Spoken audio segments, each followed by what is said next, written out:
It's 1 in every 10 white person in Alachua County is food insecure, and 1 in every 4 black person in Alachua County is food insecure. We want less people relying on emergency food assistance. So any way that we can support access to affordable, culturally appropriate, nutritious food, we're absolutely going to be involved in that process. We'll distribute somewhere between 6 and 7 million pounds of food this year, which means we're getting anywhere from 15 to 30,000 pounds of food into the facility every working day, 5 days a week. We don't want to just be pushing food into the community. We want to understand what are the underlying causes of why somebody's in line for food assistance and trying to work to solve those root causes. We want to use food as the mechanism to bring other people to the table.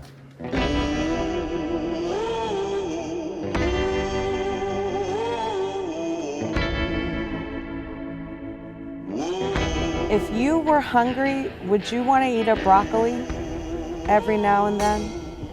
Or would you just want to eat rice and beans? There's a reason why some people are not hungry. There is not enough food in a food bank to charity us out of hunger. It's really depressing not to be able to eat what you want to eat. Rather than just continuing to feed people with emergency food, we want to solve the problem.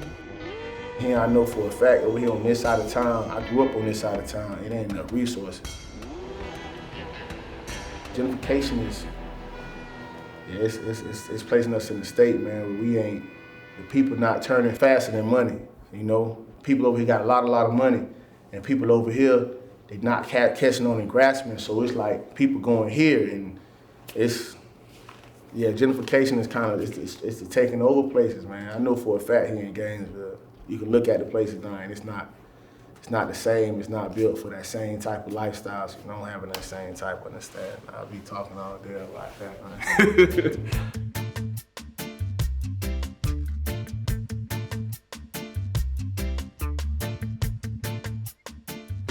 Land is like just such an important thing, especially for the African American community who owned a lot more land 100 years ago. And a lot has been stolen from black families and black farmers. Having a space that people can come together to grow as a collective, I think is an approach to like just healing the community. Even purchasing land together as a collective should be some of our solutions, because you know, once you get on the land, it kind of tells you what to do.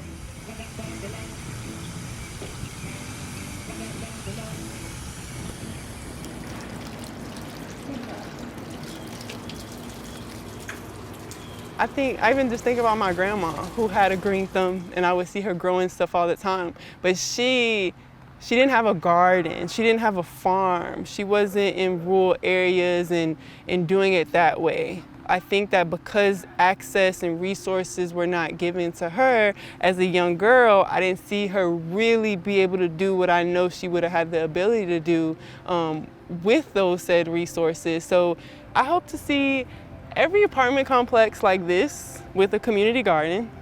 I hope to see schools with community gardens, before school and after school programs that allow all students to participate in them. Well, we found the granddaddy of them all.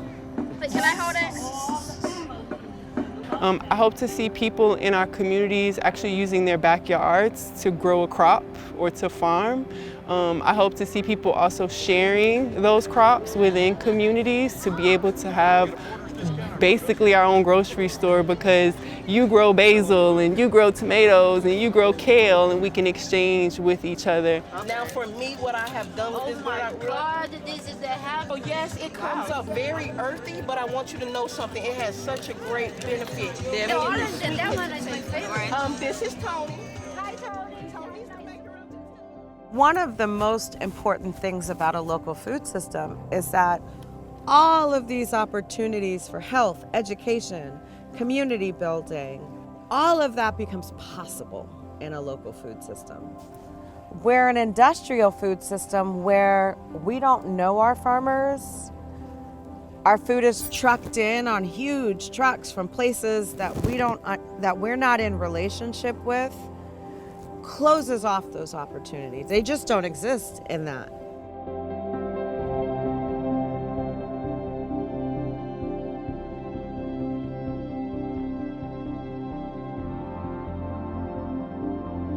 One would think they're just doing, we're just growing food here and boom, and that's it, and we just eat the food. And naively, that's what I thought initially.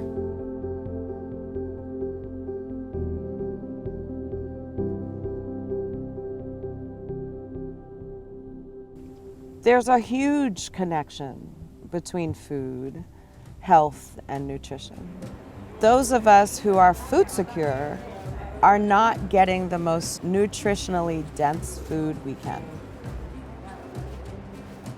And the food drops was just giving out all the bad food, just all the bad foods to the people in the community. He was like, man, if I want to help my community, I need to help my community by giving them the right things. But we believe that instead of feeding you medication, we'd rather feed you with food. I can sit and give you all the medication for high blood pressure in the world, but if you go home and you putting all the seasoning sauce, all the salt and all this different seasonings on it, it's still gonna have the same type of outcome. So what we do is we kind of give you the healthy food, teach you about the healthy food, and also at the same time teach you how to prepare it and cook it. Apple, pineapple, and a little ginger. We can grow our own foods, and a lot of times when people hear healthier options like eat a salad or let's get some veggies, a lot of people in our culture are more so like, we've been on our hamburgers and our Swiss cakes. Like, it's a whole nother desire. But when we can really cook our foods, right, and we get the access to those resources and we know how to use them and create something that is flavorful for us, delicious for us, it hits home and it allows us to utilize those resources. And again, it's another symbol and sign of how detached we are from our true culture. Like okra and rice and black-eyed peas and watermelon. Like, for some of our ancestors, had to braid these seeds into the hair, knowing that they were going to be going through the Atlantic slave trade. When you're eating island foods and when you're eating, African foods, they're full of flavor and herbs and seasonings, and that's what we need. Why is this important to you? Why is it important? Yeah. Oh my God, we saving the community.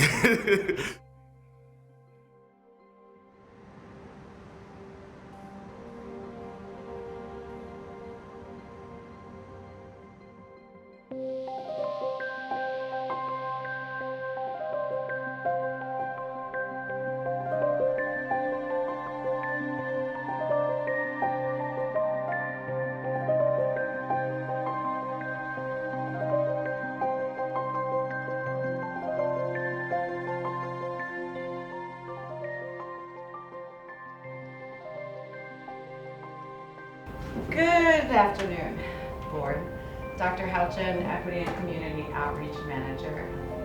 This is a very important moment for us all to coalesce all those resources, continue that education, and build something in Alachua County that I don't know is anywhere else in the state of Florida. I am in 100% agreement with both our community and with the staff's assessment that a food hub is exactly where we need to go. But the time that it's going to take for all of those things to be pulled together into what that food hub looks like for our community, I think in and of itself is a feat. Why are we getting involved in this overly complex situation that's going to cost millions of dollars to sustain and continue to operate this is like getting in the middle of what should be private enterprise. Historically has been a public-private partnership. The successful food hubs that we see throughout the country are a product of that. But I do agree with Commissioner Prizia. I think it's too big.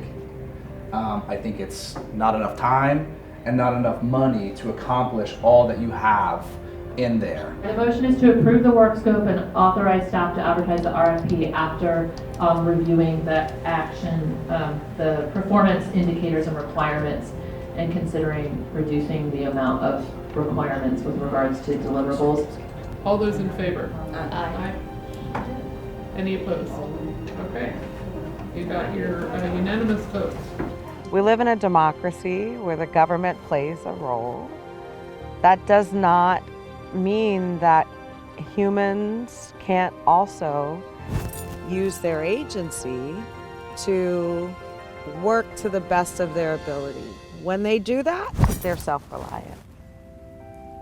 Yeah, I love the city, never above the city word.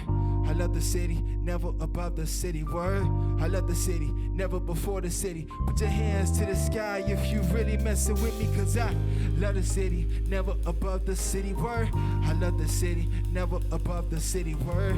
I love the Ville, never before the Ville. Put your hands to the, yeah, like we always do it this time. Try and say the city with a rhyme. Taking the cornerback, my position, similar rhymes. What makes this a unique event for me is we're really intentional about reaching out to our elders in the community. They will spearhead a lot of the workshops, some of the storytelling. QRS, TUV, African American History, WX, YNZ. It takes a team to do what it is that we set out to do. We can only go but so far alone, but in God, for community, right?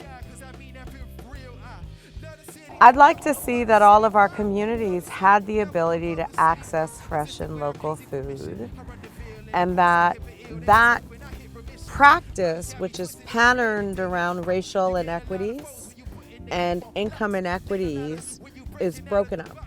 And all of the communities, especially the communities who have histories of agriculturalism, I'd like to see their knowledge come back and they too get to guide the local food system.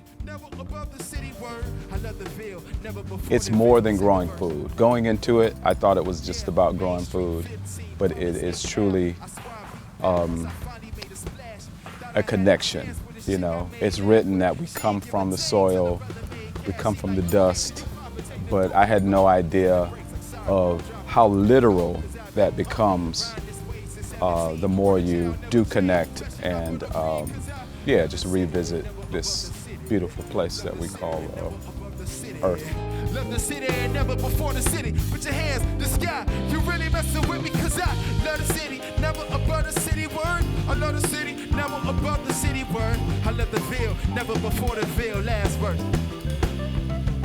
Yeah, how can I lead my people? Painting on easels of preaching the word of God till I shout it from top of steeple, or combating evil with every weapon I have. This G2 pilot pen is sitting on my back, a chip on my shoulder like the world lays on it. To free those in the pressure, yeah, my mind stays on it. Afraid that one day fame will probably put a haze on it until somebody spin my block and finally sprays on it. Blah!